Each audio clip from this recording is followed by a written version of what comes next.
comment nourrir l'ensemble de la population européenne? Certains disent grâce à la chimie. Pourtant, les répercussions de l'utilisation de produits chimiques sur notre environnement et nos ressources sont de plus en plus évidentes.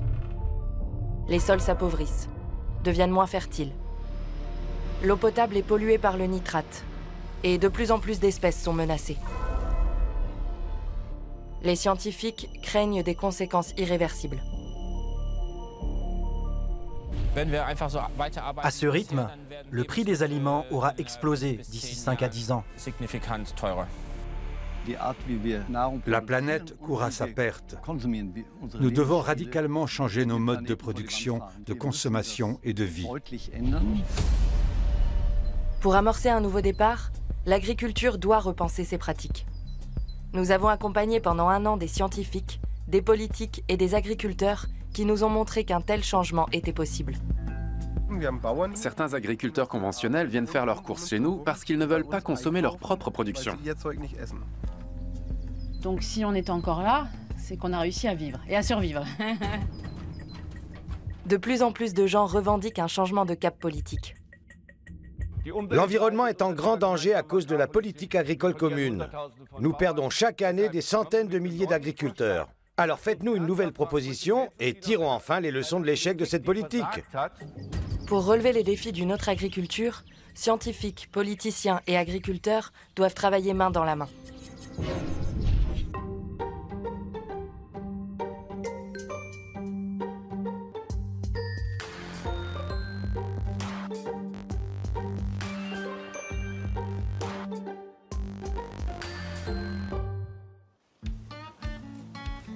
Le chemin le plus sûr vers une nouvelle agriculture est celui du bio. Après des années de production conventionnelle, c'est la voie qu'a décidé d'emprunter Sven Wilhelm. À partir de maintenant, fini les produits chimiques, priorité au bien de l'environnement et de ses concitoyens. Nous accompagnerons Sven au cours de sa reconversion pour comprendre le rôle que le bio peut jouer pour changer l'agriculture. C'est ici, à Oberkirch, au cœur de la forêt noire, que Sven cultive ses fruits et légumes. Son exploitation de 10 hectares appartient à sa famille depuis des générations. À présent, il veut écrire un nouveau chapitre de cette histoire familiale. Aujourd'hui, c'est un jour particulier. Sven, sa femme Alex et leurs enfants Willy et Ronja réceptionnent leur nouveau plan. Ils sont beaux Oui, ils ont l'air résistants. et bien enracinés. Des kiwis de Sibérie prêts à être plantés. Sven Wilhelm veut pratiquer une agriculture qui préserve l'environnement. On ne veut pas tout détruire. On veut vivre en harmonie avec la nature. On ne veut pas faire partie de ceux qui la dévastent sans rien laisser aux générations futures. Willy, qu'est-ce que tu fais? Ils ont besoin d'eau? Ok, arrose-les.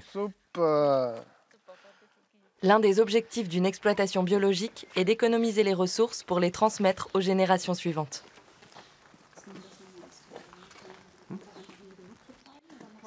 Deux d'un coup, bravo. Montre-moi ça. La production bio est à la fois tournée vers la nature et vers le consommateur. Cela demande beaucoup de travail. Pendant les récoltes, Sven emploie une quarantaine de saisonniers. C'est aussi bénéfique pour mes employés. Ils ne se retrouvent pas au milieu de plantes aspergées de produits chimiques. Ils n'ont pas d'allergie à cause des fraises. Chaque employé est rémunéré au-dessus du salaire minimum. L'agriculture biologique est censée être juste et équitable pour tous. Un concept qui a su convaincre Sven. Nous mettons toute notre âme dans ce projet. Il y a un peu de nous partout dans ces champs. Nous avons décidé de créer une exploitation bio et nous avons tout misé là-dessus. Exercer une activité en accord avec ses convictions est une chose, mais encore faut-il pouvoir en vivre.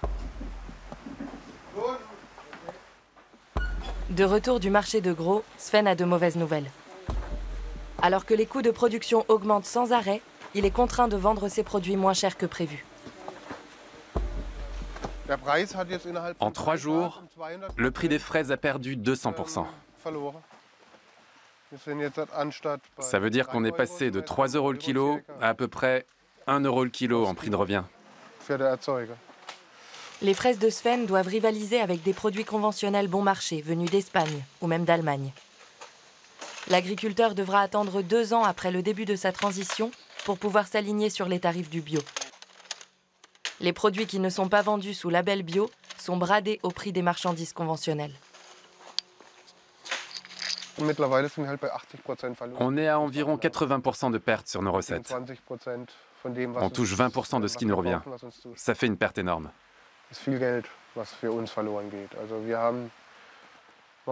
Cette année, on a déjà embauché 40 saisonniers. La plupart d'entre eux gagnent plus qu'Alex et moi.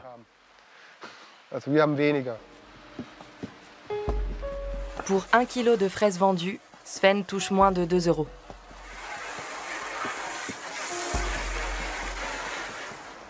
Cette phase est souvent très difficile pour les agriculteurs qui souhaitent passer au bio. C'est une des raisons qui empêche la plupart d'entre eux de franchir le pas. Pour Sven, c'est toute son existence qui est en jeu. J'en ai les larmes aux yeux.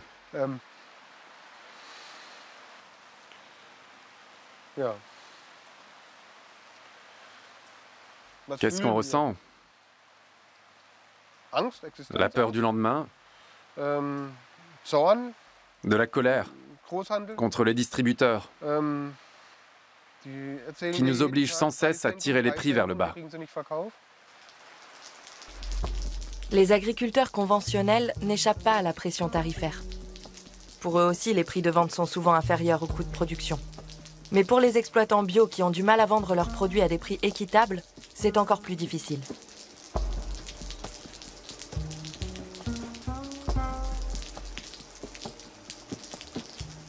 Nous saurons bientôt si Sven obtiendra la labellisation bio.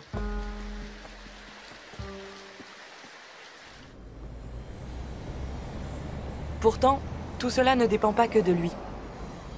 Pour transformer un système agricole, le changement doit venir des producteurs, mais aussi des consommateurs.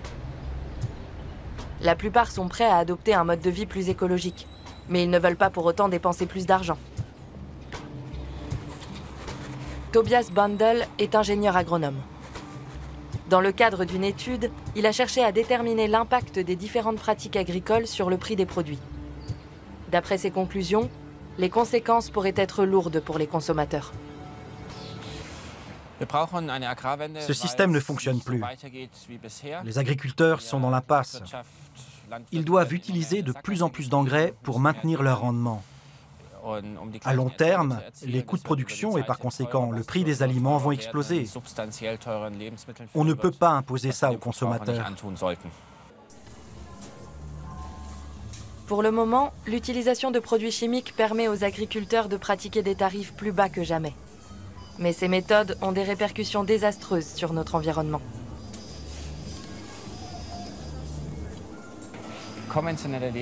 Les produits conventionnels nous paraissent peu chers parce qu'une partie des coûts est occultée.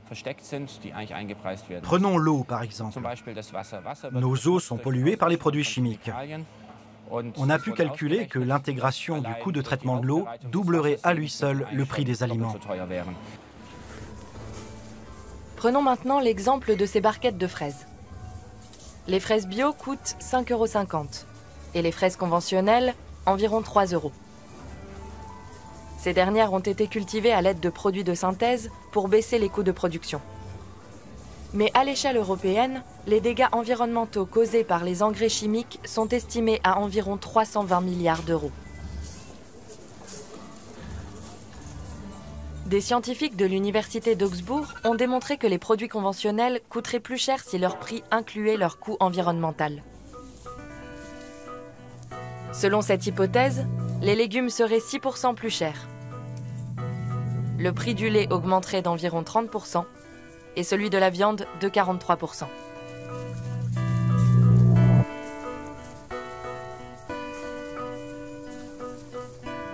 Les prix des produits conventionnels seraient alors équivalents à ceux des produits bio. La situation est difficile pour les agriculteurs. Ils doivent fournir des clients qui ne veulent pas dépenser plus. Alors ils se disent qu'il vaut mieux produire pour s'assurer au moins des revenus à court terme et que pour l'avenir, ils verront bien. Une des pistes pour sortir de cette impasse serait d'augmenter le prix des produits conventionnels. Les exploitants pourraient ainsi travailler de manière plus écologique et contribuer à la transition agricole.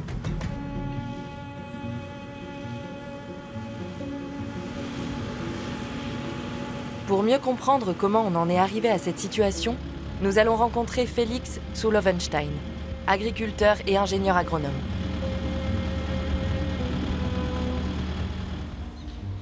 Sur son exploitation familiale datant de plusieurs générations, il nous explique comment l'agriculture a évolué au fil du temps. Avec l'augmentation de la valeur du travail, l'agriculture s'est rationalisée. De plus en plus d'agriculteurs ont renoncé. Les exploitations sont devenues de plus en plus grandes et la production s'est organisée selon des critères industriels. Autrement dit, les cultures se sont de plus en plus spécialisées grâce aux nouveaux moyens techniques, comme les engrais azotés ou encore des machines de plus en plus grosses. Après la Seconde Guerre mondiale, la chimie et la mécanisation semblent être les seuls remparts contre la faim. La grosse exploitation industrialisée devient un modèle. L'objectif est d'augmenter les rendements et d'exporter à bas coût les excédents de production. Aujourd'hui pourtant, le revers de la médaille de ce système se fait de plus en plus sentir. Le système de l'agriculture industrielle n'est pas stable. À partir du moment où il ne pourra plus s'appuyer sur les produits chimiques nocifs pour l'environnement, ça ne marchera plus. Certes, la chimie permet à court terme de booster la productivité. Mais pour Felix zu Lovenstein, notre avenir réside dans une agriculture sans produits de synthèse.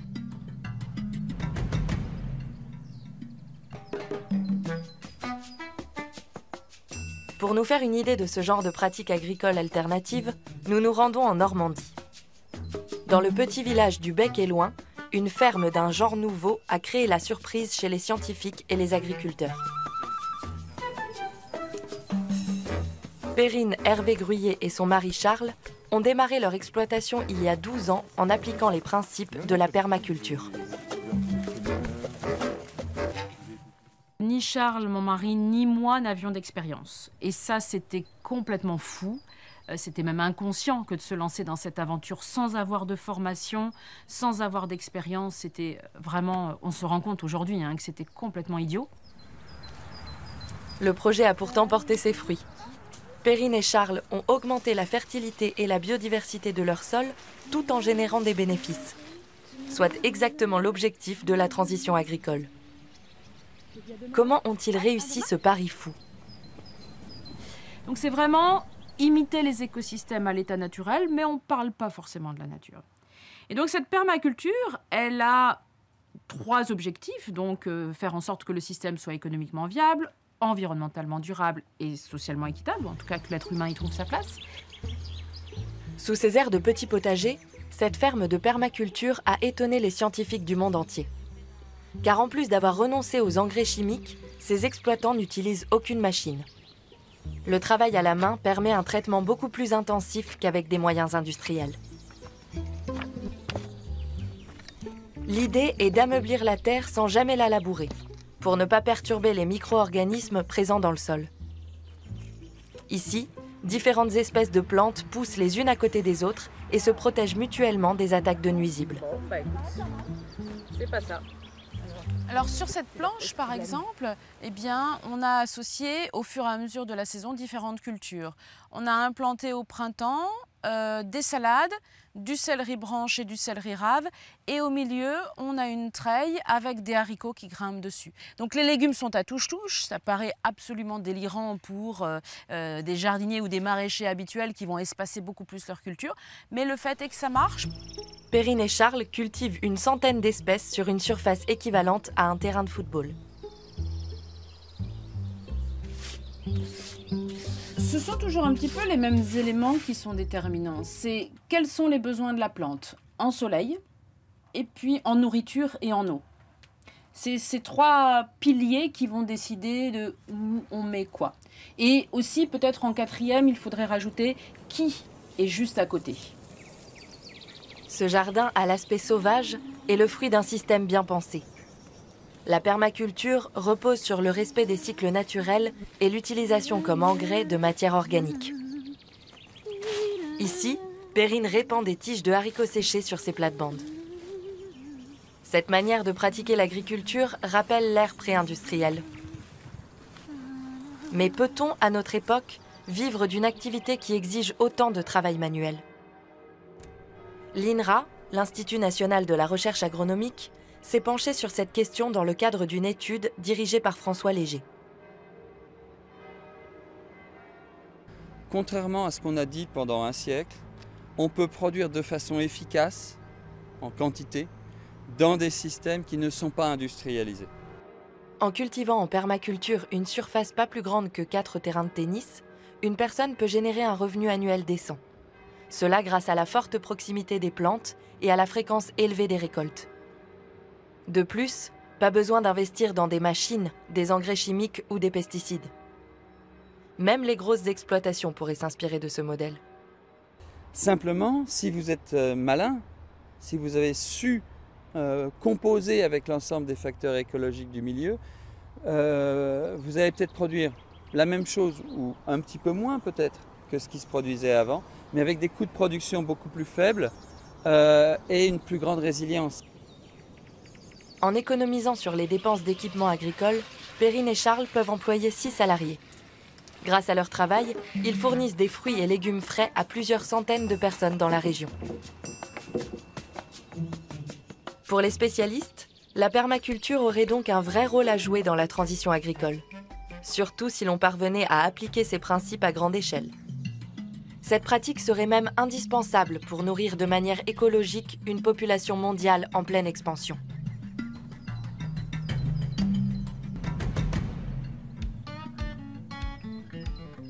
L'exploitation de Sven Wilhelm est 10 fois plus grande que celle de Perrine et Charles.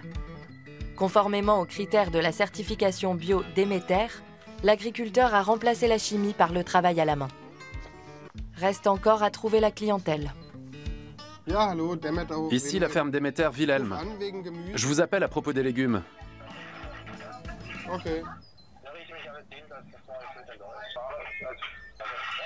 Ok. À bientôt. Au revoir. Il a commandé 12 salades vertes. Pour 2 jours. 12 malheureuses salades. Une commande bien insuffisante pour vivre. Mais Sven refuse de baisser les bras. Il faut retourner au champ. Un parasite a envahi les légumes. Il faut l'éliminer sans recourir aux pesticides. Markus Ilgenslo est consultant en horticulture.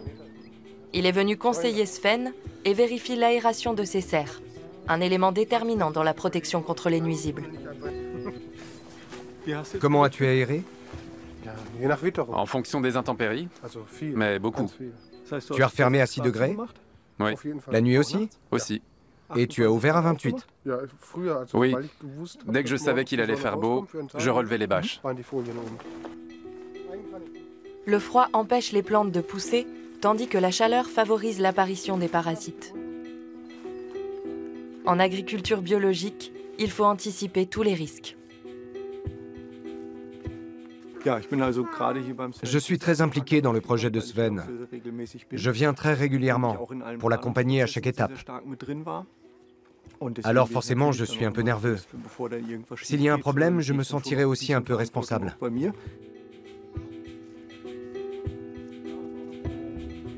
Il est temps pour l'expert d'examiner les plantes de Sven. Sur les exploitations bio, les nuisibles sont capables de détruire des récoltes entières. Les agriculteurs risquent gros. Regarde, Willy. Tu vois les petites taches qui bougent? Ce sont des trips. C'est quoi des trips? Ce sont des petites bêtes qui mangent le concombre et qui l'empêchent de grandir. Normalement, un concombre, c'est grand comme ça. Mais là, il va être tout tordu. Tu préfères les concombres tout droits ou tout tordus? Tout droit. Tu vois? C'est pour ça qu'il faut combattre les trips. Si on avait détecté l'invasion trop tard, disons dans 15 jours, on n'aurait peut-être pas pu sauver les concombres. Il aurait fallu tout recommencer. Financièrement, ça aurait été compliqué et ça aurait été vraiment dommage. Ces larves de trips, à peine visibles à l'œil nu, ont infesté les plantations de Sven. Si l'agriculteur ne veut pas perdre toute sa récolte, il doit agir vite. Pour remplacer les pesticides, il parsème ses plantes d'acariens mésostigmates, qui serviront d'organismes auxiliaires. Il faut anticiper, comprendre d'où ça vient et être très rapide. Les produits chimiques permettent d'agir efficacement après coup. C'est une solution, mais ce n'est pas ce qu'on veut. À la fin de la saison, Sven pourra tirer un premier bilan de son activité naissante. Réussira-t-il à obtenir des récoltes suffisantes sans produits chimiques? Nous le retrouverons dans quelques mois pour faire le point.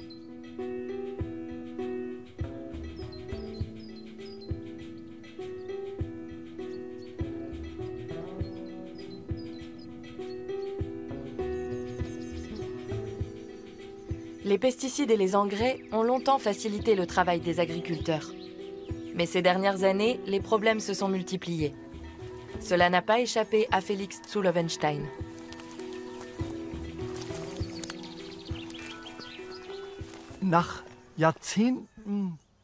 Après des décennies d'agriculture conventionnelle, pendant lesquelles on a combattu champignons, insectes et mauvaises herbes à coups de produits chimiques, on pourrait se dire qu'il est temps de lever le pied. Mais c'est le contraire qui est en train de se passer. L'utilisation de pesticides n'arrête pas d'augmenter ces dernières années. Pourquoi? Parce que nous sommes en train de déstabiliser les écosystèmes. Et plus on les déstabilise, plus on doit s'appuyer sur les béquilles de la chimie. Ce n'est pas la solution, car les dommages collatéraux sont énormes. Pour de nombreux exploitants, l'usage de produits chimiques est donc une spirale sans fin. Chaque année, 2 millions de tonnes sont utilisées à travers le monde. Et ce chiffre ne cesse de grimper. Michael Reber s'est lui aussi retrouvé pris dans l'engrenage. Cet agriculteur de 46 ans gère une exploitation à environ 1 heure de Stuttgart. Michael a repris la ferme de son père il y a une dizaine d'années. Sur ces terres longtemps traitées de manière industrielle, il a fait un constat alarmant.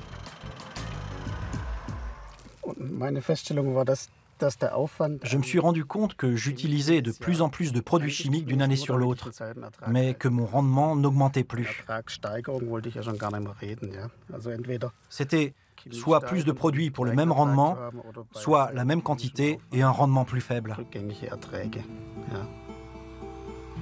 Au début, Michael parvenait à faire face à la pression des prix grâce aux produits de synthèse. Mais très vite, la machine s'est enrayée et il a dû dépenser de plus en plus d'argent pour maintenir son taux de production. Son exploitation courait à la catastrophe non seulement sur le plan écologique, mais aussi sur le plan économique.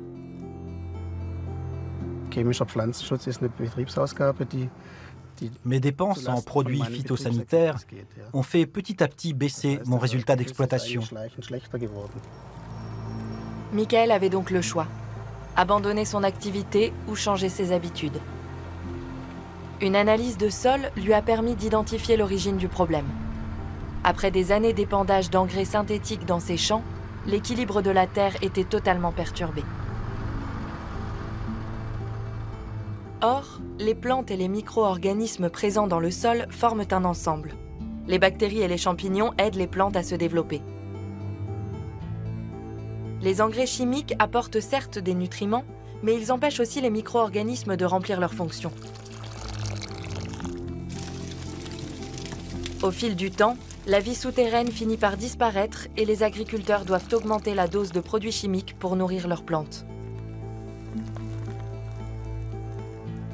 Cela peut être évité grâce à des techniques naturelles qui favorisent l'activité microbienne du sol et augmentent sa teneur en humus.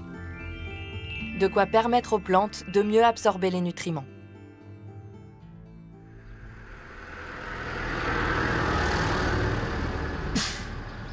Afin de sortir du cercle vicieux, Michael Reber a tenté une expérience. Il y a 3 ans, il a mis en place un système de culture biologique favorisant le développement des micro-organismes et de l'humus dans le sol. La clé de voûte de ce système est le thé de compost. Ce liquide concentré en agents microbiologiques est obtenu à partir d'un mélange d'eau et de compost.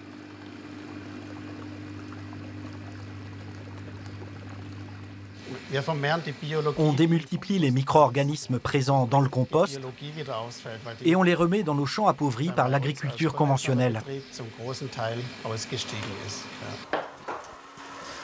Grâce à cette méthode, Michael Reber utilise désormais 2 fois moins de produits chimiques. Cela lui a permis de faire des économies, mais aussi d'éviter certains effets indésirables.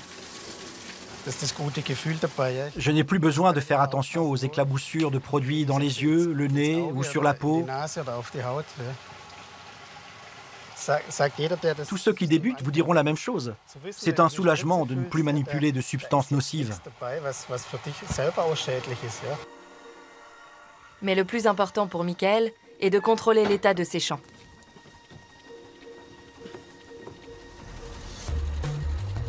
Pour cela, il vérifie régulièrement l'évolution de ses récoltes.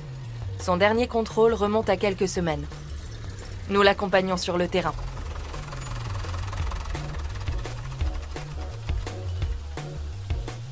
Le champ de maïs voisin, à droite, est traité de manière conventionnelle. À gauche, celui de Michael reçoit 2 fois moins de produits chimiques. Aujourd'hui, l'agriculteur compare la longueur des feuilles de chaque champ à partir d'échantillons équivalents. Plus la feuille sera longue, plus les épis seront gros.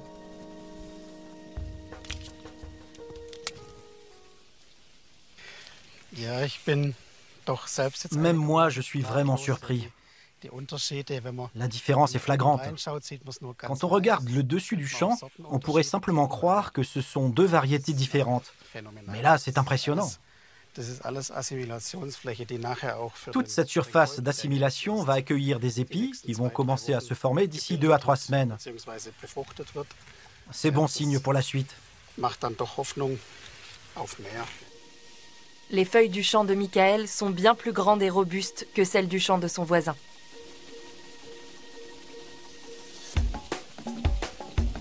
Pour Michael, il n'y a plus de doute possible. Une fois les limites des produits chimiques atteintes, ce sont les méthodes écologiques qui augmenteront la fertilité de ses sols et stabiliseront son rendement.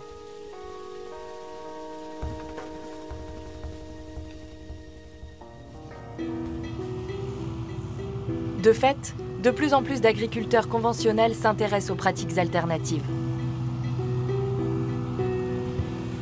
Pour Felix zu Loewenstein, cela relève de la responsabilité des politiques.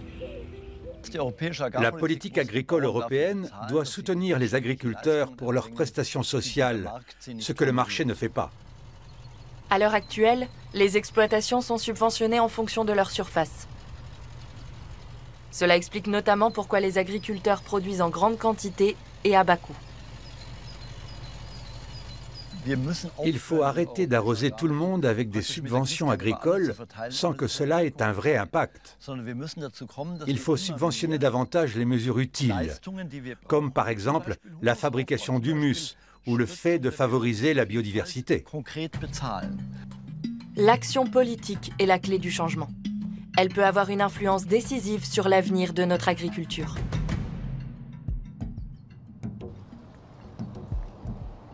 Nous voici au Parlement européen, à Strasbourg.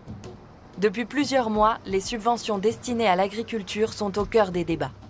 58 milliards d'euros doivent être réattribués.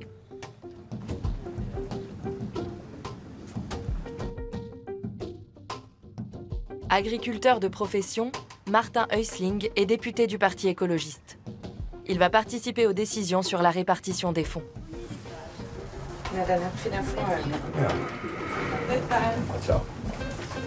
Les subventions agricoles constituent le poste budgétaire le plus important de l'Union européenne.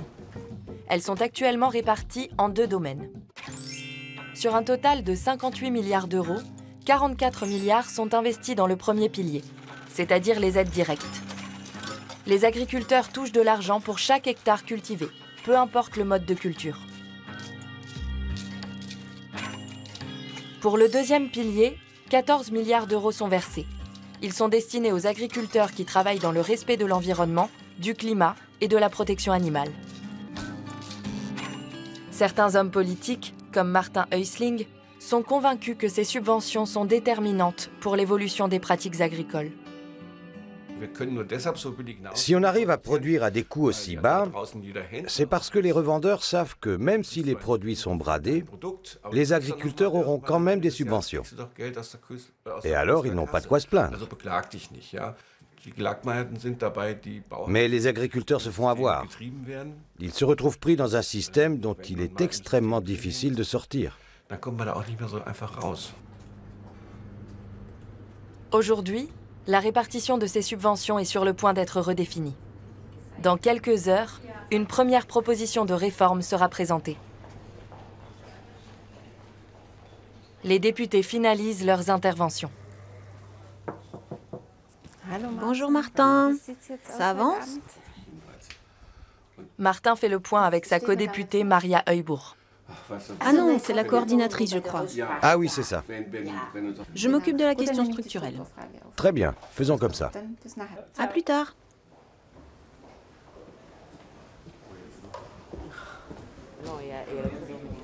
Martin Häusling défend un modèle de répartition des subventions qui favoriserait les mesures écologiques.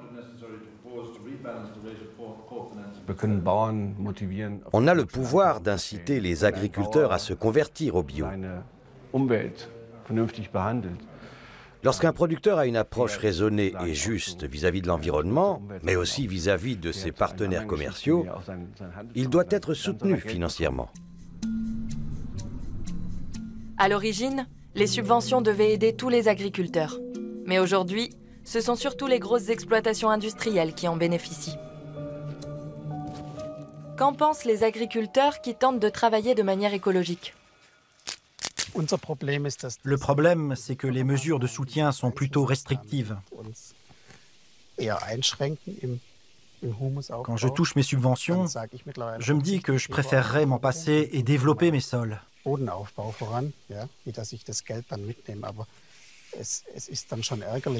C'est frustrant, car je pense qu'on répond à des besoins de la société. On crée de l'humus, on absorbe du CO2, on lutte contre l'érosion des sols. Mais tout ça, on le fait gratuitement et ça me paraît injuste. Pour les agriculteurs biologiques, une chose est sûre. Les subventions doivent être réparties autrement. À Strasbourg, la session spéciale de la Commission de l'agriculture a commencé. Le commissaire européen Phil Hogan s'apprête à présenter une proposition de réforme.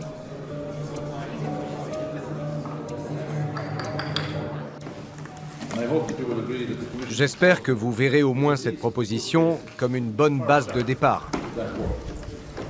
L'essentiel de sa proposition repose sur le maintien des aides directes. Les décisions sur les mesures environnementales sont laissées aux États membres. De nombreux députés craignent que cela ne favorise le développement des méthodes les moins chères au détriment des agriculteurs du bio.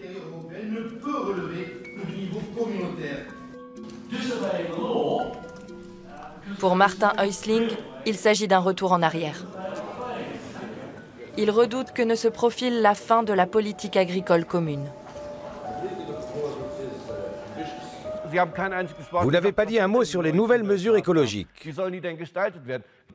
Faites-nous une nouvelle proposition et commençons enfin à tirer les leçons d'une politique qui a échoué, au lieu de reproduire les mêmes erreurs. Aujourd'hui, plus personne n'est dupe. Alors revenez dans quelques semaines avec quelque chose de nouveau. Comme d'autres députés, Martin Häusling se bat pour imposer plus de mesures environnementales. Même si les choses se présentent mal, il ne perd pas espoir. La Commission ne modifiera pas sa proposition d'elle-même. Mais on espère voir un jour des députés de tous les horizons faire pression ensemble sur la Commission européenne, jusqu'à ce qu'elle soit obligée de changer de cap. Les négociations traînent en longueur. Difficile de savoir quel signal la Commission finira par envoyer. Pendant ce temps, les champs européens sont confrontés à une crise importante. Les chaleurs records des derniers étés ont mis les cultures à rude épreuve. Pour de nombreux experts, ce sont là des conséquences du changement climatique. Les cultures sont asséchées. Plus aucune plante ne pousse sur ces terres devenues arides. Pour les agriculteurs, les difficultés sont déjà bien réelles.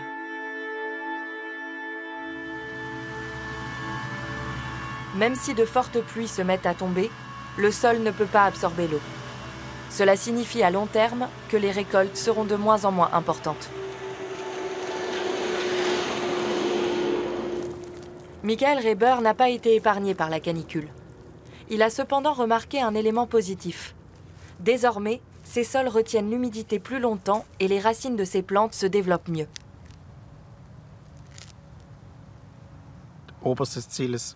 Pour moi, l'objectif principal, c'est d'augmenter la fertilité des sols pour qu'ils puissent retenir plus d'eau.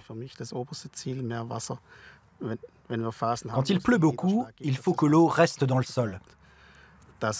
En cas de sécheresse, comme cette année, les plantes bénéficieront d'eau plus longtemps. Mais si l'eau ruisselle en surface, c'est terminé. Michael veut évaluer la capacité d'absorption de ces sols. Si le test s'avère concluant, cela voudra dire qu'il a réussi à produire suffisamment d'humus. Pour commencer, il verse 10 litres d'eau dans le champ voisin et observe à quelle vitesse le liquide s'infiltre dans la terre.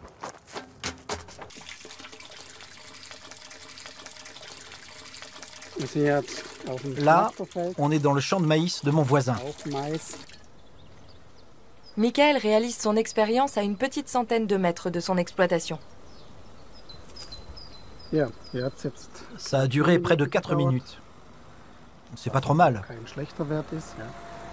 Le résultat sera-t-il meilleur dans son champ ?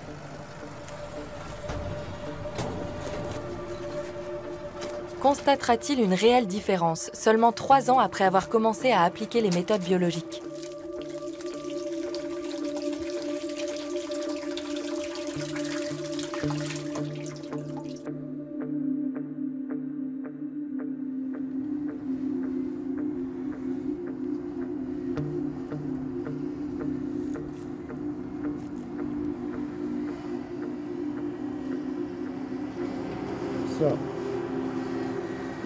Toute l'eau a été absorbée.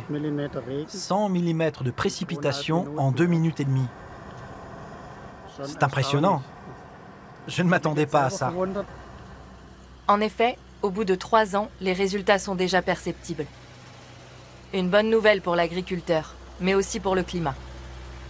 En plus de retenir l'eau, la matière organique présente dans le sol absorbe le CO2, qui autrement s'accumulerait dans l'atmosphère.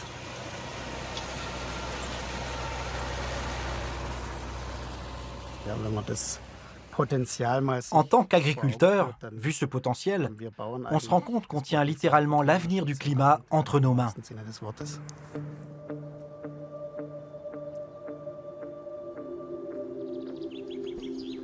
Félix zu Löwenstein a également pu observer les effets positifs de la matière organique. Le sol de la vallée où se trouve son exploitation regorge d'humus provenant des montagnes. Ainsi, même en cas de sécheresse importante, de la mélisse pousse dans ces champs.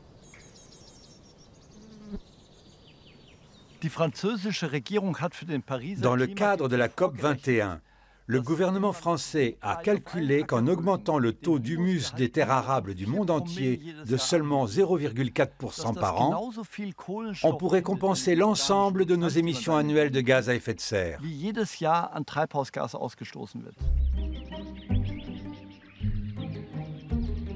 Les bénéfices de l'agriculture biologique sur la société sont doubles. Elle protège les ressources et permet d'économiser le coût environnemental de l'agriculture conventionnelle.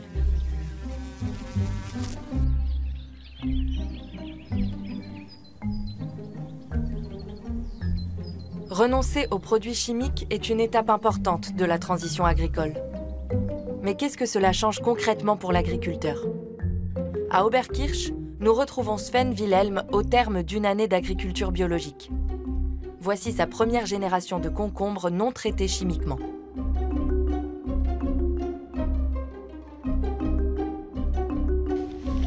Ces nouvelles méthodes de travail lui ont permis de produire des aliments dans le respect de l'environnement. Que pense-t-il de cette première récolte? C'est bon?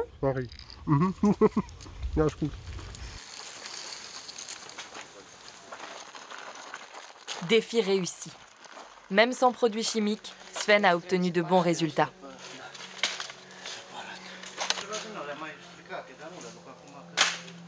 Mais un problème persiste.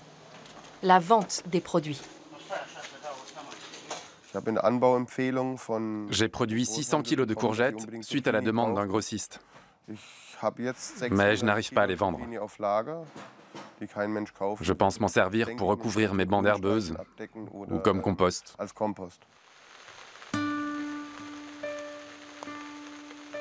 Il y a un an, Sven avait établi un plan de production avec un grossiste conventionnel. Mais aujourd'hui, ce dernier n'est plus intéressé par ses produits.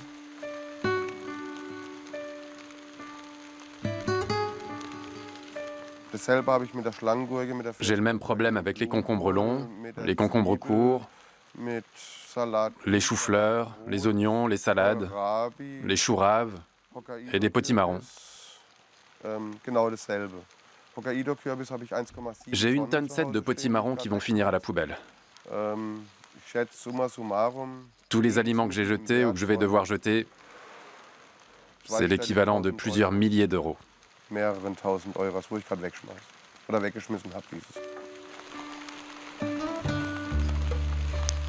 Les grossistes ne sont pas tenus d'accepter la marchandise des agriculteurs. Il est souvent plus rentable pour eux de leur verser une compensation.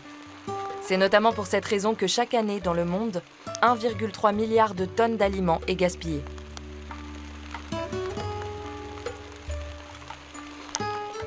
La réduction des déchets est un des principes de l'agriculture biologique. Sven Wilhelm s'est donc tourné vers d'autres partenaires. On est optimiste pour l'année à venir, car on sait maintenant qu'on peut vendre plus en passant par les circuits bio. Désormais, Sven fournira directement des supermarchés bio. Oh oui. Oui.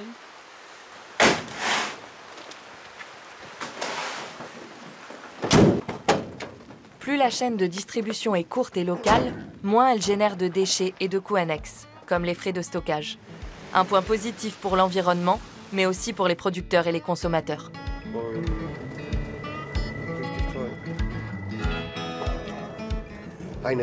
On pourrait faire une danse de la pluie. Sans stockage intermédiaire, les produits passent directement du champ à l'assiette et conservent toute leur fraîcheur. Et les supermarchés bio vendent même les fruits et les légumes qui ne sont pas parfaits. C'est la première fois qu'on taille des choux-fleurs. C'est très bien. Je n'étais pas sûr pour la taille. Ils sont parfaits. Ils sont pas trop petits? Non. Beaucoup de gens vivent seuls et préfèrent les petits choux-fleurs. Une démarche respectueuse envers les aliments est une dimension importante pour aller vers une nouvelle agriculture. Mais pouvons-nous tous consommer bio?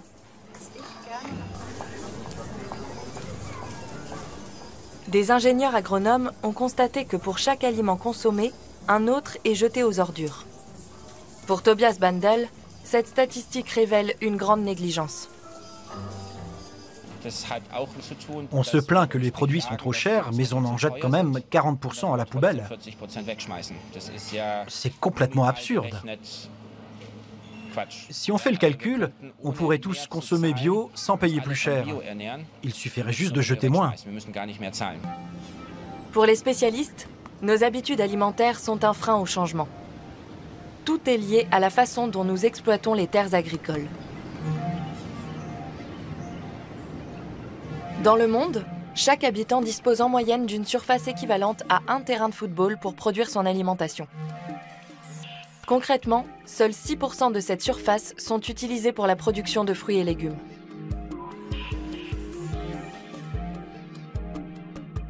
La majeure partie de ces terres, environ 2/3, est consacrée à l'élevage. Le reste sert à cultiver des céréales, dont 40% sont destinés à nourrir le bétail.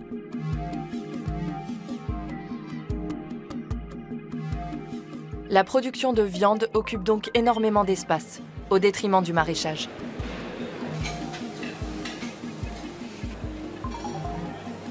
En quelques décennies, la consommation mondiale de viande est passée de 70 à plus de 300 millions de tonnes. Et pourtant, que ce soit pour l'environnement, mais aussi pour notre santé, les scientifiques préconisent une consommation raisonnée des produits d'origine animale. Notre consommation excessive de viande est problématique. Dans mon assiette, si j'enlève cette saucisse, ainsi que ces 2 boulettes, j'obtiens une ration de viande journalière suffisante. De nouvelles études ont montré qu'il serait possible de passer au tout biologique si l'on réduisait notre consommation de viande de 60%. Il n'y aurait alors plus d'obstacles à la transition agricole.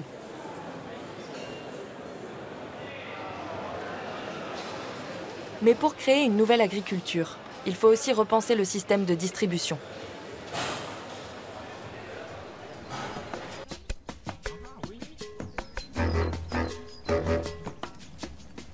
Le projet de Perrine et Charles Hervé Gruyer est un bel exemple de solution alternative. Dans une logique de commercialisation locale, ils ont ouvert un magasin au sein même de leur exploitation.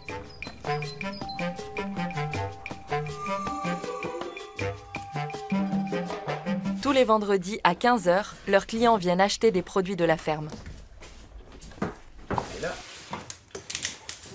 Tomates, tu peux mettre ça va partir vite les tomates. Et puis on va remplir de poivrons. Tu sais à peu près la maturité, Rose? Ça c'est très mûr, ça c'est pas très mûr. D'accord. Il y en a beaucoup de Tu rediras, Fanny? Vous savez, Poivrons, j'ai encore beaucoup, ouais. D'accord. Et petit à petit, on a fait notre chemin. Quelque chose qui a été très important aussi à un moment donné, c'est qu'on a rencontré des chefs, donc de restaurants, de grands restaurants gastronomiques, qui avaient cette curiosité, cet amour du produit, qui faisait qu'ils étaient motivés pour prendre nos légumes et les transformer et les magnifier dans l'assiette. Et ces gens-là nous ont fait beaucoup progresser aussi. Et aujourd'hui, notre clientèle est toujours équilibrée comme ça. Disons que cette année, on est peut-être à moitié-moitié. Moitié restaurant, moitié personnes qui viennent.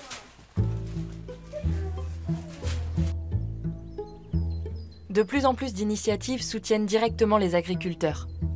Johan Jourdan bénéficie de l'une d'entre elles. Après s'être formé chez Perrine et Charles, il a créé sa propre exploitation. Aujourd'hui, il vend sa production dans le cadre du NAMAP, une association pour le maintien d'une agriculture paysanne. Avec ce système, la marchandise est payée à l'avance par les clients. Une fois par semaine, il amène ses produits à un point de collecte où il distribue des paniers aux adhérents de l'association. En tant que producteur, c'est intéressant dans le sens où, comme on disait tout à l'heure, en fait, je perçois les règlements avant d'apporter les légumes. Donc, c'est-à-dire qu'en début de mois, je peux encaisser les chèques des AMAPiens et ça me permet d'avoir de l'avance sur trésorerie, donc ce qui me permet d'effectuer des achats ou de payer ce qu'il y a à payer. Le principe de la MAP est d'appliquer des prix justes pour le producteur et pour le consommateur en supprimant tous les intermédiaires. Cette structure permet à Johan de toucher un revenu fixe sans que ses clients ne paient le prix fort. Ça m'arrive de vendre mes produits à un revendeur qui, lui, les revend à une biocoop et qui, après, les revend à des consommateurs. Forcément, chacun prend sa marge au passage. Donc oui, le prix augmente, quoi. Je sais que mes tomates, elles arrivent aux alentours de 8 € sur Paris. Et je les vends beaucoup moins cher à l'acheteur-revendeur. Grâce au circuit court, les membres de la MAP reçoivent pour 8 € non seulement des tomates, mais aussi du chou rouge, des courgettes, des concombres et des fraises. Les adhérents sont satisfaits. Voilà, c'est ça, avec le dessert. Moi perso, je trouve que c'est moins cher ici. Hein. Enfin, après, voilà. Après, quand on va sur les magasins comme Biocoop, c'est quand même très cher le bio. Mais ça permet d'avoir de bons produits et des produits locaux. Ça, pour moi, c'est ce qui me paraît très important. En France, ce concept a déjà séduit près de 200 000 adeptes. En Allemagne aussi, les systèmes de distribution locale sont de plus en plus répandus. Des vôtres. D'accord. Ah oui, d'accord.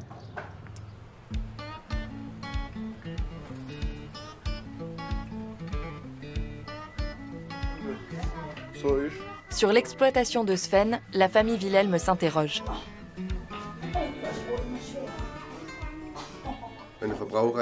Quand le prix est juste, le consommateur achète.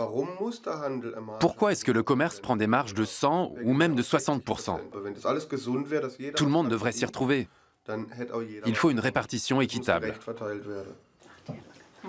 L'année prochaine, Sven espère avoir une clientèle plus locale.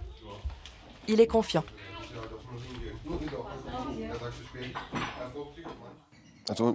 On est sur la bonne voie. On le sent. On est parti de rien, mais ça prend forme. On commence à se faire connaître. Je viens de vendre une palette de concombres. Ce genre de moment, ça met du baume au cœur. Comme Sven, de plus en plus de scientifiques et de politiques croient qu'une transition agricole est possible. Avec des prix justes, les agriculteurs peuvent produire dans l'intérêt de la société. Maintenant, c'est aux décideurs de poser les prochains jalons.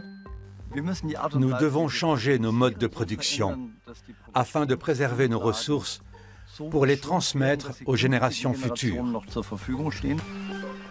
Nous avons en main toutes les clés pour une agriculture nouvelle. Il est temps à présent de passer à l'action.